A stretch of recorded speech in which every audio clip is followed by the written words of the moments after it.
തീർച്ചയായിട്ടും കഴിഞ്ഞ 5 വർഷമായി കോടിക്കണക്കിന് രൂപ ഈ കോർപ്പറേറ്റ് ഭീമന്മാരിൽ നിന്നും രാഷ്ട്രീയ പാർട്ടികൾ പിടുങ്ങുകയും അതിന്റെ ഏറ്റവും വലിയ ഗുണഭോക്താവായിട്ട് അധികാരത്തിലിരിക്കുന്ന രാഷ്ട്രീയ പാർട്ടി BJP അതിന്റെ ഏറ്റവും വലിയ ഗുണഭോക്താവായിട്ട് വരികയും ചെയ്ത ഒരു സാഹചര്യം എന്ന് പറഞ്ഞു കഴിഞ്ഞാൽ വളരെ ഭീകരമാണ്. കഴിഞ്ഞ 6 വർഷമായി ഈ വാങ്ങിച്ചുകൊണ്ടിരുന്ന പണം മുഴുവൻ നിയമവിരുദ്ധമാണെന്ന് സുപ്രീം കോടതി ഡിക്ലെയർ ചെയ്യുകയാണ്. അതിന്റെ പെക്യുലിയാരിറ്റി ഒന്ന് മനസ്സിലാക്കുകയെ, ഈ 6 വർഷമായിട്ട് ലഭിച്ചുകൊണ്ടിരുന്ന പണം, ആ പണം തിരിച്ചടയ്ക്കണ്ട. ഈ പൈപ്പ് ലൈനിൽ കിടക്കുന്ന 15 ദിവസം ആയിട്ടില്ലാത്ത പണം മാത്രം തിരിച്ചു കൊടുത്താൽ മതി. അപ്പൊ ഈ ഉപയോഗിച്ച പണമൊക്കെ നിയമവിരുദ്ധമായിരുന്നുവെന്ന് സുപ്രീം കോടതി പറയുമ്പോൾ ആർട്ടിക്കിൾ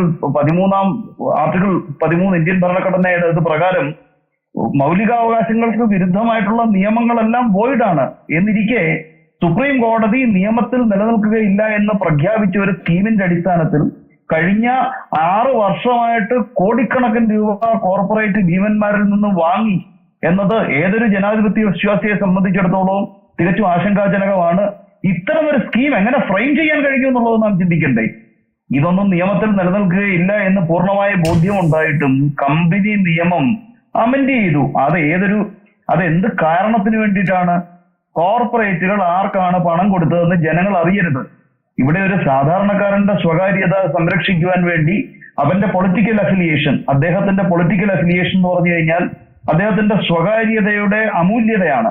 അതുകൊണ്ട് അങ്ങനെ ഒരു റെസ്ട്രിക്ഷൻ കൊണ്ടുവന്നാൽ നമുക്ക് മനസ്സിലാക്കാൻ കഴിയും. പക്ഷെ ഇവിടെ കമ്പനി നിയമം ഭേദഗതി ചെയ്തിരിക്കുന്നു. നിങ്ങളോ ഞാനോ കോൺട്രിബ്യൂഷൻ കൊടുക്കുകയാണെങ്കിൽ അത് കമ്പനി നിയമത്തിന്റെ പരിധിയിൽ വരുന്നതല്ല.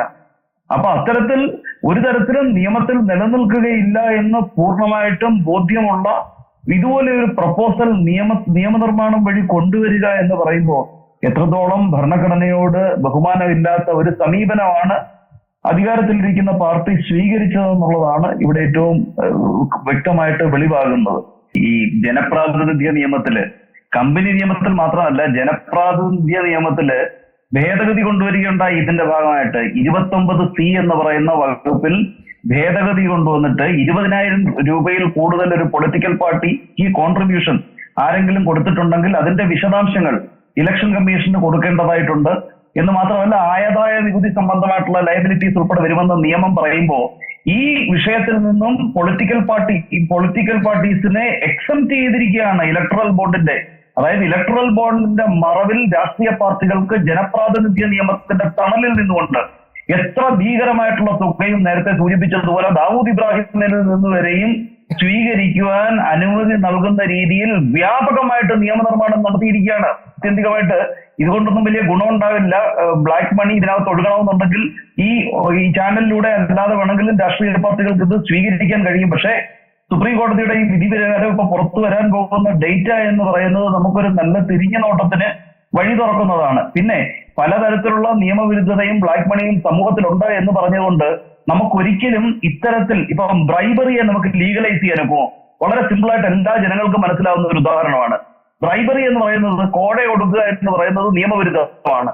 പക്ഷെ എന്നാൽ കോഴ കൊടുക്കുന്ന ആൾക്കും വാങ്ങിക്കുന്ന ആളുടെ ഐഡന്റിറ്റി പ്രൊട്ടക്ട് ചെയ്തുകൊണ്ട് ഒരു കോഴപ്പണം വാങ്ങാൻ വേണ്ടി ഒരു ബോക്സ് ഓരോ പഞ്ചായത്ത് ഓഫീസിലോ അല്ലെങ്കിൽ വില്ലേജ് ഓഫീസിലും സ്ഥാപിച്ചു കഴിഞ്ഞിട്ട് അത് നിയമപരമാണെന്ന് പറയാനൊക്കെ അതുപോലെ കൊടിയ ഒരു നിയമവിരുദ്ധതയാണ്. ഈ നിയമവിരുദ്ധതയ്ക്ക് നിയമത്തിന്റെ ക്ലോക്ക് മുഖപടം കൊടുക്കുക എന്നതാണ് സംഭവിച്ചത്. അതാണ് സുപ്രീം കോടതി വലിച്ചു കീറുകയുണ്ടായത്. ഒരു തരത്തിലും നിയമത്തിൽ അംഗീകരിക്കുവാൻ കഴിയാത്ത ഒരു ഇല്ലീഗാലിറ്റി എങ്ങനെയാണ് നിങ്ങൾക്ക് ലീഗലൈസ് ചെയ്യാൻ കഴിയുക? അതാണ് ഇവിടെ സംഭവിച്ചത്. ഇല്ലീഗാലിറ്റിയെ ലീഗലൈസ് ചെയ്യുവാൻ ശ്രമിക്കുക എന്നതാണ് ഏറ്റവും വലിയ കൊടിയ നിയമവിരുദ്ധത കാണിച്ചത്. അതുകൊണ്ട് തന്നെ സുപ്രീം കോടതി ഭരണഘടനയുടെ 13ാം വകുപ്പ് ഇൻവോക്ക് ചെയ്തുകൊണ്ട് ആർട്ടിക്കിൾ 32 വഴി ഇത് വോയിഡ് ആണ് എന്ന് ഡിക്ലെയർ ചെയ്തത്. ഞാൻ അഭിഭാഷകനായതുകൊണ്ട് പറയുകയാണ്, സുപ്രീം കോടതിയുടെ ഒരു വിധി മാത്രമല്ല ഭംഗിയായിട്ട് വരുന്നത്. സുപ്രീം കോടതിയുടെ വിധിയെല്ലാം നിയമത്തിൽ പാലിക്കേണ്ടതായിട്ടുള്ള അഡ്ജുഡിക്കേഷന് ആവശ്യമായിട്ടുള്ള പാരാമീറ്റേഴ്സ് ഒക്കെ കൺസിഡർ ചെയ്തതിനു ശേഷം മാത്രമാണ് പാസ്സാക്കിയിരിക്കുന്നത്.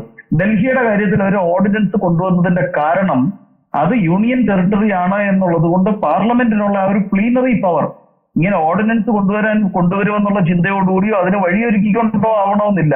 അത് സുപ്രീം കോടതിയുടെ ജഡ്ജ്മെന്റിൽ പറഞ്ഞിരുന്നു. അതിന്റെ ചുവട് പിടിച്ചാണ് പക്ഷെ ഇവിടെ അങ്ങനെ ഒരു സാധ്യതയില്ല. കാരണം ഇലക്ട്രൽ ബോണ്ടിന്റെ ഇഷ്യൂയിങ് ബാങ്ക് നിർത്തിവെക്കണമെന്ന് ഡയറക്ഷൻ നമ്പർ എയിൽ വളരെ വ്യക്തമായിട്ട് പറയുന്നുണ്ട്. അപ്പൊ സെലക്റ്റീവായിട്ട് നാം സുപ്രീം കോടതി ജഡ്ജിമെന്റുകളെ നാം വായിക്കരുത്.